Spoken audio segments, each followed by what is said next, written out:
Olá, turma, tudo bom com vocês? Eu sou a professora Tainara Tomás. É um prazer estar aqui no Conacard 2026. E a nossa aula, a gente vai falar sobre primeiros socorros, tá? A importância da desfibrilação precoce. Então, já de início, eu quero agradecer mais uma vez o convite e que todos vocês tenham uma ótima aula. Não deixe de comentar aí as suas dúvidas, o que você está achando e, claro, compartilhar também nas redes sociais o nosso evento, tá bom? Então, a gente vai falar um pouquinho sobre a importância do desfibrilador. No caso, o desfibrilador externo automático, o DEA. Eu já sou formada há mais ou menos uns 12 anos na área. Eu atuo como instrutora de emergências pré-hospitalares e sou fundadora do Instituto TR Educação em Saúde. E nesse período inteiro em que eu falo sobre primeiros socorros, eu gosto muito de reforçar a importância de cada minuto durante o atendimento. Porque muitas pessoas se preocupam com o atendimento do suporte avançado. O que vai acontecer quando o suporte avançado chegar, quando chegar a ambulância, e como é que vai ser feito o atendimento. E esquecem que se a população não iniciar o primeiro atendimento ali, quando as ambulâncias chegarem, dificilmente num quadro de parada cardíaca, a gente vai ter um resultado positivo, tá? Então vamos imaginar uma cena comum, pessoas seguindo sua rotina, conversando, trabalhando, vivendo mais um dia qualquer. E de repente alguém cai no chão. O silêncio toma conta, o coração para de bater, a respiração desaparece e cada segundo o cérebro começa a sofrer pela falta de oxigênio. Em poucos minutos, o que poderia ser apenas um susto pode se transformar em uma perda irreversível. Mas essa história nem sempre precisa terminar assim. Quando alguém reconhece rapidamente um quadro de parada cardiorrespiratória, inicia a RCP, utiliza o desfibrilador externo automático, o tempo deixa de ser inimigo e passa a ser a maior oportunidade de salvar aquela vida. É por isso que falar sobre o DEA não é apenas falar sobre o equipamento em si, é falar sobre o preparo, a coragem e a chance de transformar minutos decisivos em um novo começo para alguém. Primeiro socorro, gente, começa com o P da prevenção. Só que no caso do mal súbito, que a gente vai falar aqui, fica muito difícil de prever quando esse mal súbito irá acontecer. Por isso que o ideal é que a gente trabalhe com o outro P do primeiros socorros, que é o P da preparação. É que todos estejam preparados para agir quando a emergência acontecer. E agora a gente vai falar um pouquinho sobre esse equipamento que muita gente já conhece, outros talvez seja a primeira vez, mas que ele é importantíssimo para ajudar, né, a ter uma nova chance diante de uma parada cardiorrespiratória. Como que surgiu esse equipamento? Como que surgiu o desfibrilador, né? Eu sempre gosto muito de trazer nas palestras esses fatos históricos, porque a gente vê hoje um equipamento super tecnológico, em que alguns equipamentos hoje do DEA, eles conseguem conversar com você, ele fala se a sua compressão está forte, se a compressão está fraca, ele fala quando que você tem que fazer ventilação, e ele conversa com você bastante. Mas nem sempre foi assim. A gente tem lá, né, os tataravós desse equipamento, os primórdios, onde é interessante que a gente entenda como que ele surgiu. E aí na imagem vocês conseguem ver o primeiro desfibrilador, galera. Quem já tinha visto? Comenta aí, coloca se já tinha visto como é que era o DEA e como que ele surgiu, tá? A história da desfibrilação, ela começa em 1947, quando um cirurgião chamado Claude Beck realiza a primeira desfibrilação bem-sucedida em um ser humano, durante uma cirurgia cardíaca aberta. Mas só na década de 50 que Paul Sul demonstrou que era possível desfibrilar um coração através do tórax, sem a necessidade da cirurgia, marcando o início da desfibrilação externa. Então, gente, o que a gente entende hoje sobre desfibrilador externo automático, ele surge lá em 1947 como, digamos, um desfibrilador interno, porque a gente precisava estar com o peito aberto, né? O coração ali exposto para fazer essa desfibrilação, esse choque. Em 1979, foi introduzido o desfibrilador que a gente conhece, chamado desfibrilador externo automático para o uso clínico. Então, a gente começa a perceber o avanço, né, que em mais ou menos, assim, 30 anos, a gente sai de uma desfibrilação que era algo muito complexo, uma cirurgia muito grande, e o avanço da tecnologia traz essa questão de ser uma desfibrilação externa, não precisava mais do peito aberto das pessoas, e automática, ou seja, o próprio aparelho capaz de identificar quando este coração recebe o choque e, inclusive, a voltagem de forma totalmente automática. A gente vai falar sobre isso, tá? Mas, tá, e sempre foi assim? Eu vejo no hospital que o médico fala tantos joules e às vezes dá esse choque com a pessoa viva, acordada. Como que isso funciona? No filme, o médico passa uma pazinha na outra, vai lá e dá um choque no coração, a pessoa retorna à vida. Isso é um DEA? Gente, vamos entender que o DEA, ele é um equipamento, é o desfibrilador externo automático. A gente tem um outro equipamento que eu gosto de falar que é o primo do DEA, que é o cardioversor, que é esse bonitinho que vocês estão vendo aí na imagem. O que é o cardioversor? O cardioversor, ele também aplica um choque no coração. A diferença é que o cardioversor, ele não é automático, ele é manual. Então, a gente precisa fazer ali a configuração da carga, a gente precisa fazer a identificação do ritmo cardíaco.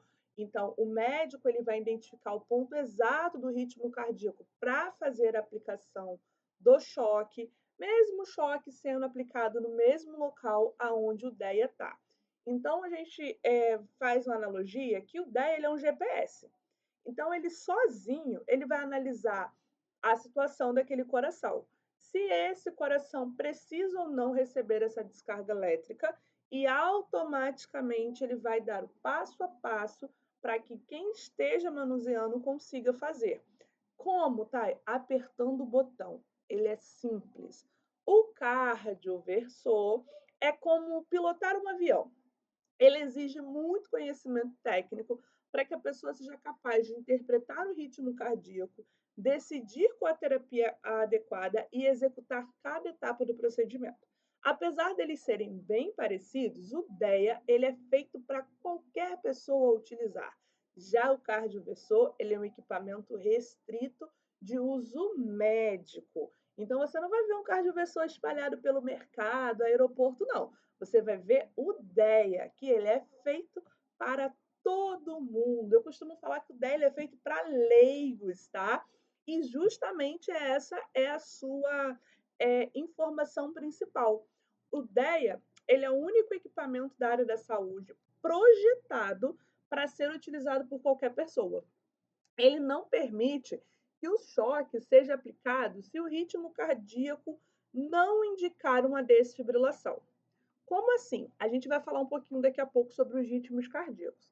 Mas vamos voltar lá no cardioversor? O cardioversor, você precisa olhar lá para o monitor, ele vem com monitor multiparâmetros. O que é isso? A gente vai colocar uns eletrodos no corpo dessa pessoa, normalmente na região do tórax, e o eletrodo ele vai ler o tipo do ritmo cardíaco. O cardioversor, a pessoa que está manuseando, no caso o médico, ele precisa observar aquele ritmo cardíaco, interpretar aquele ritmo cardíaco e tomar a decisão de administrar a cardioversão, que é feita com a pessoa, na maioria das vezes, consciente. Ela está consciente e acordada, tá? Então, ela está ali vendo aquela situação. Uma situação de emergência, sim, mas essa pessoa está consciente. Já o desfibrilador, não.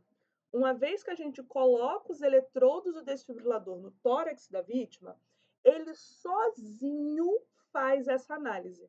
E aí ele encontra dois ritmos cardíacos, que são os ritmos indicados para desfibrilação, e ele fala com você, choque indicado.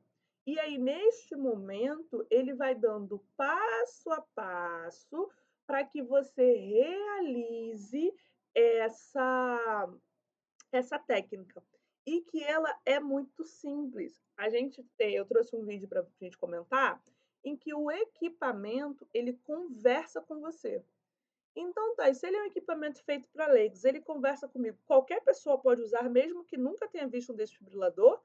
Sim, qualquer pessoa é capaz de utilizar o DEA, desde que ela entenda no mínimo do mínimo o que é o aparelho, que ela consiga identificar o desfibrilador.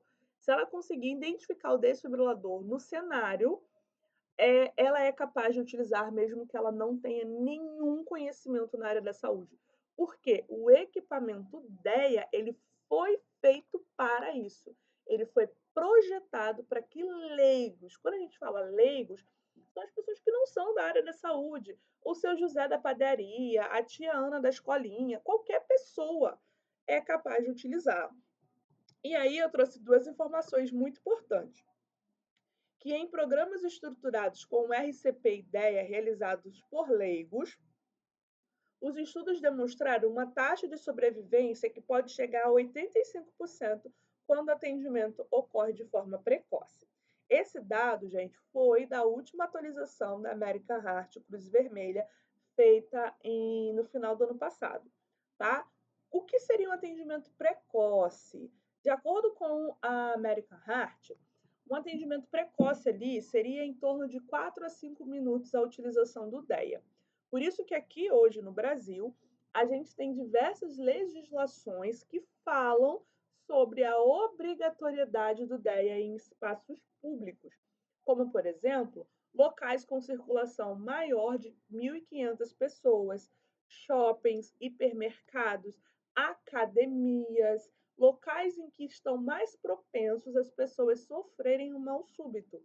E além de terem esse equipamento lá, que as pessoas que trabalham naquele ambiente sejam treinados. Aqui no Rio de Janeiro, na cidade onde eu resido, eu acho que eu já treinei para mais de uns 30 supermercados. Para a questão, é uma rede de supermercado muito grande, na verdade, duas redes muito grandes, e que elas fizeram a aquisição dos desfibriladores e a gente treinou as equipes. E o pessoal que estava na equipe, galera, não era médico, não era enfermeiro, não era bombeiro civil, não. Era o pessoal que trabalhava no caixa, o pessoal da limpeza, o pessoal que trabalhava na parte do açougue, dos frios, o pessoal da logística. E todo mundo entendeu a facilidade de utilizar o equipamento e a necessidade de a comunidade saber que aquele equipamento se encontra ali, que ele é de uso simplificado e que pode mudar o destino de um atendimento de uma parada cardíaca, principalmente nos pacientes adultos, tá bom? O metrô de São Paulo, gente, foi o primeiro grande programa de acesso público ao desfibrilador na América Latina, onde ele já registrou 43% de sobrevida sem déficit neurológico em vítimas de fibrilação ventricular atendida pelos agentes treinados. Então, aqui no Rio de Janeiro, a gente também tem uma legislação que fala sobre as estações de trem, metrô e rodoviária terem os desfibriladores. Assim, eu nunca vi o desfibrilador em acesso público, igual a gente vê extintor, por exemplo, né? Nas estações de trem e metrô. E eu ando muito de trem e metrô. Talvez esteja alguma outra estação que eu ainda não tenha passado, mas nas estações mais comuns, de forma assim que qualquer pessoa que passe, bata o olho e veja, eu ainda não vi o desfibrilador. Porém, nos aeroportos, sim, eles sempre estão lá. E nas rodoviárias também. Você sempre vê ele lá bonitinho. E ele é um equipamento que ele tem uma identificação universal. A gente vai falar sobre ele. Igual eu falo assim, extintor de incêndio. Você já pensa num cilindro vermelho, certo? Então, quando a gente fala desfibrilador, você já vai pensar numa caixinha em formato de coração verde, que é o nosso símbolo universal do DEA, que é uma caixinha em formato de coração na cor verde. Então, é algo que não dá para você passar e não perceber. Mas eu fico muito feliz que, pelo menos aqui na região onde eu moro, os hipermercados, né, que são aqueles mercados bem grandes, ele já tem esse desfibrilador. Inclusive, eu deixo assim um convite para vocês, tá? Sempre que vocês passarem em algum canto e vocês verem um DEA, vocês tirem uma foto e marca o pessoal da enfermagem e fala: olha, aqui tem um desfibrilador. Porque isso ajuda a gente a identificar os locais que tem e o principal, que a lei esteja sendo cumprida. A gente vai falar sobre a importância desse equipamento estar de fácil acesso, tá? Vamos entender como é que essa ideia funciona. Preste atenção no vídeo. Posicione eletrodos no tórax do paciente. Encaixe conector dos eletrodos na entrada, perto da luz que pisca. 1, 2, 3, 4, 5, 6, 7, 8, 9, 10, 11, 12, 13, 14, 15. Choque recomendado. Carregando. Afaste-se do paciente. Administre o choque agora. Pressione o botão choque administrado. 1, 2, 3, 4, 5, 6, 7. Perceberam como o equipamento fala? Vocês conseguiram identificar uma vozinha robótica no fundo? Essa vozinha robótica no fundo é o equipamento dando as ordens. Então, o próprio equipamento, ele vai falar com você. A partir do momento em que você abre e liga, ele já vai pedir para você colocar as pás no tórax da vítima. Encaixe conector. Não sei se vocês conseguem ver na imagem, a pazinha, ela tem o que a gente chama de eletrodo, né? Ela tem um desenho. Ela tem um desenho exatamente aonde ela deve ser colada. Então, ela vem um desenho do tórax e mostrando aonde é para você colar. Então, a gente vai fazer a utilização na direita superior, abaixo da clavícula, e na esquerda inferior, na região da mama. A próprio eletrodo, ele vem mostrando. Alguns equipamentos, quando você liga, ele pede para você retirar a roupa da vítima e você fazer a colagem dos eletrodos no tórax.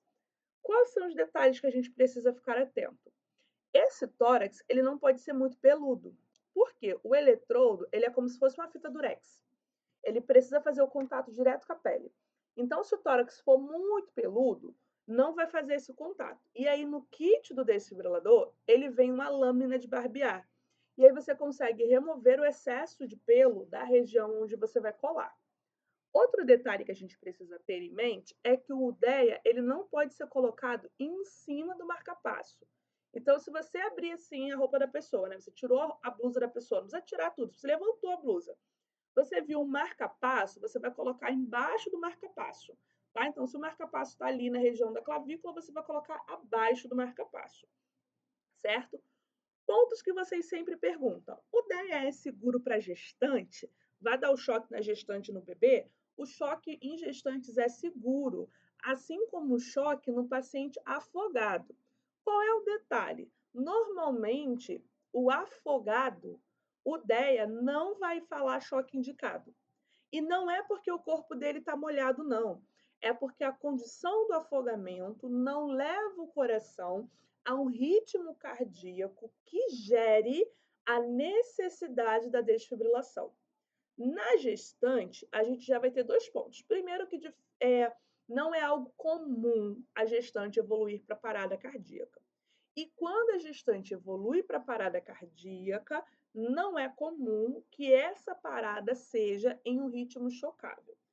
Se ela caiu lá na porcentagem de uma parada cardíaca por um ritmo chocável, é totalmente seguro administrar o choque na gestante. Assim como também a gente administra o choque em pacientes pediátricos. Crianças também podem receber o choque. A gente vai ter alguns equipamentos mais modernos que eles têm, inclusive, pás pediátricas. Então, você tem uma pá no tamanho do paciente adulto, né? Um eletrodo para o paciente adulto, um eletrodo para o paciente pediátrico. Outros têm a função pediatria.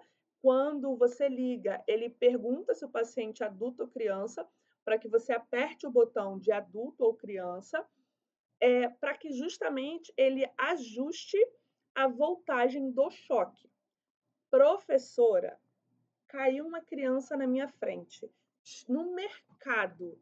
Eu identifiquei que ela estava numa parada cardíaca. Pedi o DEA, coloquei o DEA, mas era um DEA que não tinha nada de pediatria. Era um spa de adulto. Posso dar o choque mesmo assim?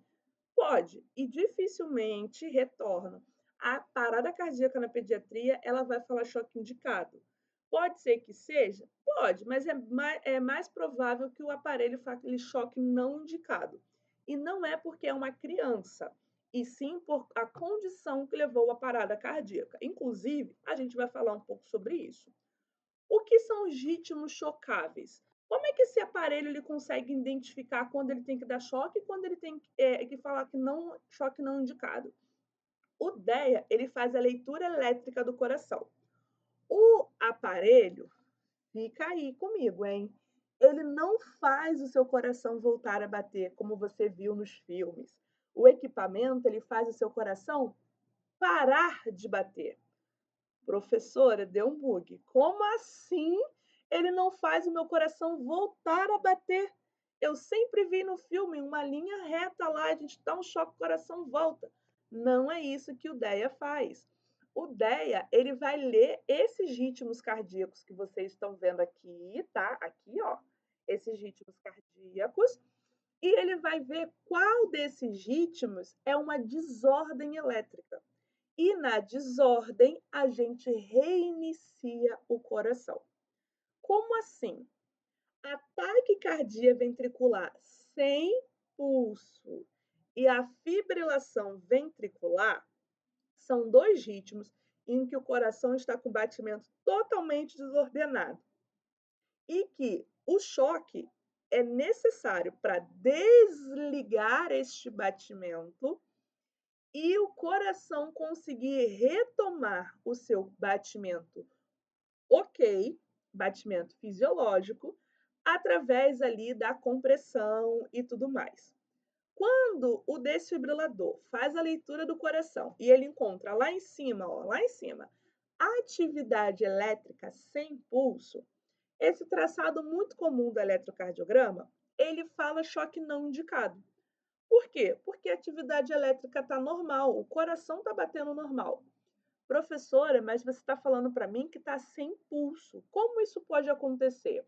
Eu posso ter um quadro em que a pessoa está com o coração batendo normal, fazendo as suas contrações, mas não tem sangue suficiente para gerar pulso. Vamos pensar num quadro de uma hemorragia e que a gente está falando do primeiro atendimento? Então, a pessoa já perdeu muito sangue, o coração continua ali fazendo sístole e diástole a todo vapor, mas como ela perdeu uma quantidade excessiva de sangue, a gente não consegue identificar o pulso. Então, quando o DEA faz a leitura nesse quadro, ele fala: opa, o coração está com batimento normal, então eu não preciso reiniciar. O mesmo acontece na sistolia, que é o famoso traçado da linha reta. Na sistolia, o coração não está fazendo movimentação. Claro, falando de bem grosso modo, tá? Então, o coração não está fazendo movimento. Pode ter sido, por exemplo, por um bloqueio. Ali, a membrana que envolve o coração pode estar cheia de fluidos, como, por exemplo, o líquido, e está evitando que o coração se contraia. Ou esse coração entrou realmente em modo de falência. Quando o desfibrilador faz a leitura e encontra a assistolia, que vocês estão vendo ali, ele fala choque não indicado.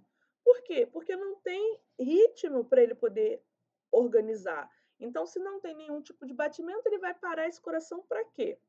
Agora, quando ele encontra os ritmos chocáveis, que são a taquicardia ventricular, o coração está batendo extremamente acelerado, mas não está gerando pulso, ou a fibrilação ventricular, que o coração ele está tentando contrair, mas ele não tem força para realizar uma contração eficaz. O desfibrilador fala assim: opa, ritmos desorganizados, vamos reiniciar.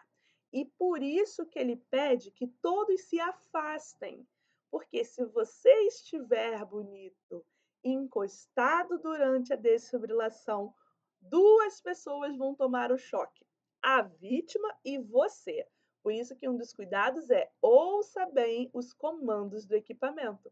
E neste caso, quando ele administra o choque, ele vai falar antes para que você se afaste. Professora, ele dá choque sozinho? Não. Ele lê o ritmo, ele fala choque indicado, pede que você se afaste e aciona o botão de choque.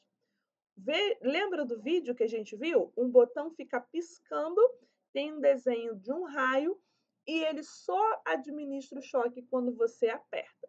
Se você não apertar, ele vai continuar falando: aperte o botão de choque agora.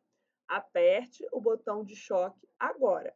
Se você não apertar, ele não administra o choque, tá? Ele só faz o choque quando você aperta para disparar a descarga. Professora, o desfibrilador encontrou atividade elétrica sem pulso. E mesmo assim eu apertei o botão de choque. A pessoa vai tomar um choque? Não, porque ela só vai ser desfibrilada quando o equipamento falar choque indicado. Se ele não falar choque indicado e ele não armar o botão de choque, mesmo que você aperte, ele não vai disparar o choque nessa pessoa, tá? Por isso que o DEA ele é extremamente seguro e pode ser utilizado por leigos, porque ele sozinho vai dizer quando ou não deve ser administrado esse choque. E ele não dá o choque se você não apertar o comando. E para isso ele fala com você para que você aperte este comando. A cadeia de sobrevivência, ela inclusive traz a desfibrilação precoce. Onde? No primeiro elo, a gente vai identificar que essa pessoa sofreu um mal súbito, que estamos diante de uma parada cardíaca. Como isso? A gente vai falar um pouco. Mas normalmente essa pessoa cai em um local não apropriado, né? A pessoa está andando no meio da rua e ela cai, ou simplesmente ela desmaia e para de respirar.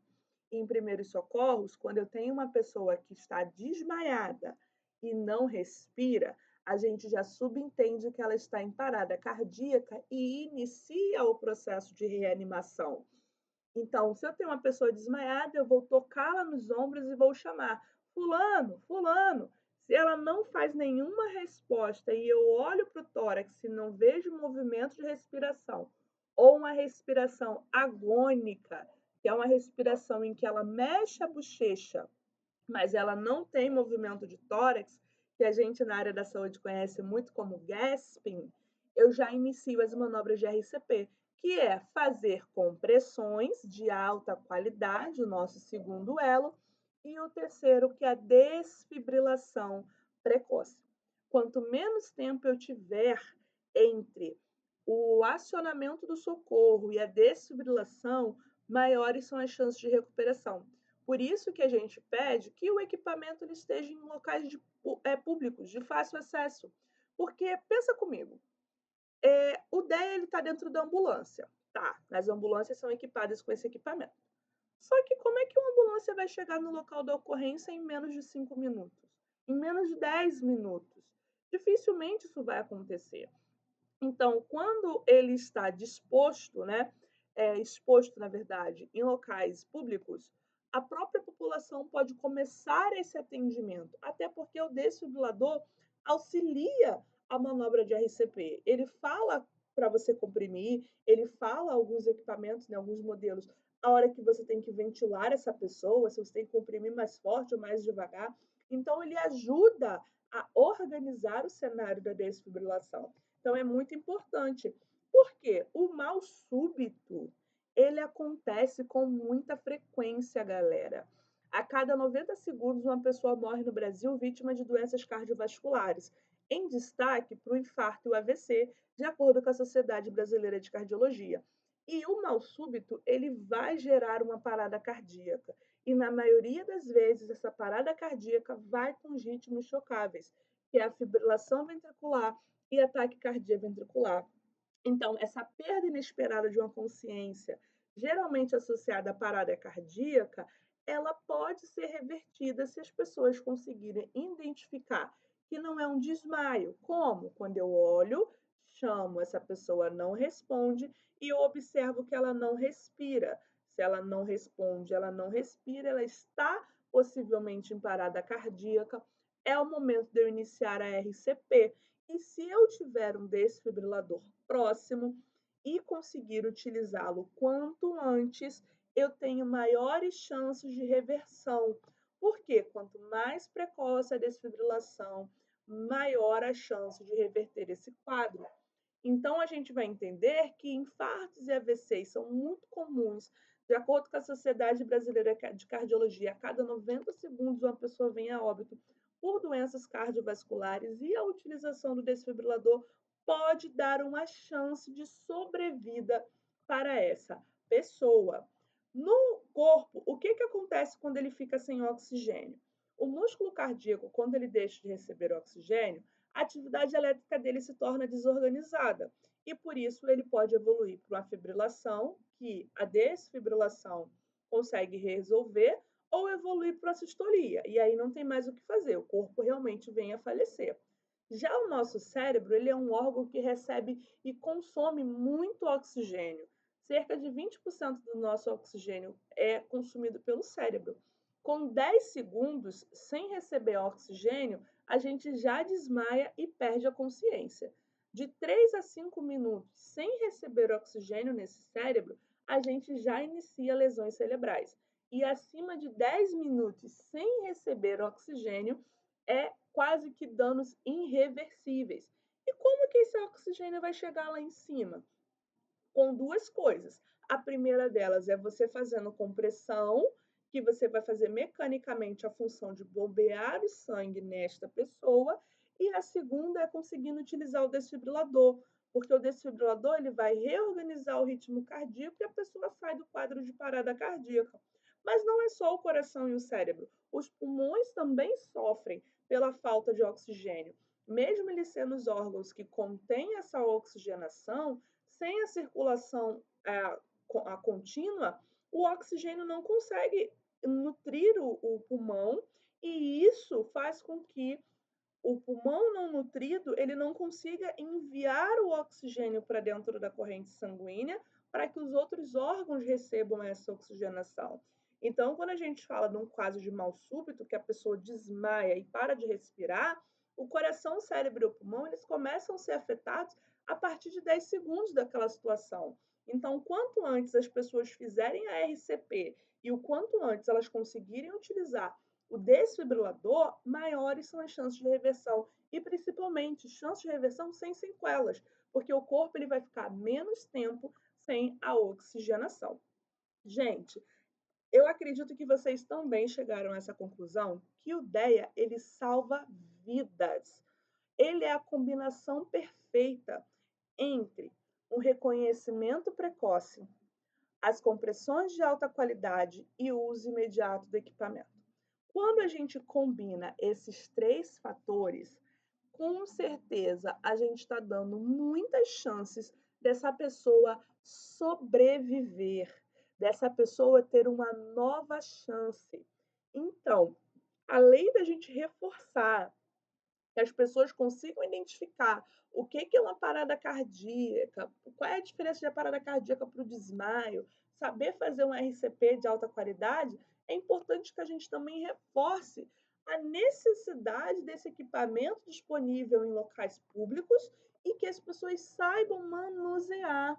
Porque, querendo ou não, é a estratégia que mais aumenta a sobrevivência na parada cardiorrespiratória, é reconhecer, comprimir e desfibrilar. Isso os estudos já mostram para a gente, né? Cada minuto sem atendimento, a gente vai ter uma redução muito grande nas chances de sobrevivência. Porém, cada minuto em que você está fazendo compressão e fazendo a utilização do desfibrilador, aumentam as chances de salvar aquela vítima. E como eu falei com vocês, o DEA ele tem um símbolo universal, que é esse coraçãozinho verde, tá? Então, vem escrito AED, que é a sigla em inglês, tá? E em todo local que você vê esse coraçãozinho verde, a gente tem um desfibrilador disponível ali. O meu sonho é que a gente tenha desfibriladores igual o extintor em todos os cantos desse mundo e que todo mundo saiba usar. Afinal, a cada 90 segundos, um brasileiro vem a óbito por questões cardiovasculares. E essa pessoa pode sofrer um mal súbito aí do seu lado. Então, se a gente tiver um desfibrilador, eu vou aumentar as chances de fazer com que essa pessoa consiga sobreviver a essas condições, certo?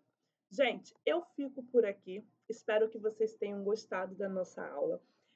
Mais uma vez eu quero agradecer a toda a organização do congresso, vocês são incríveis.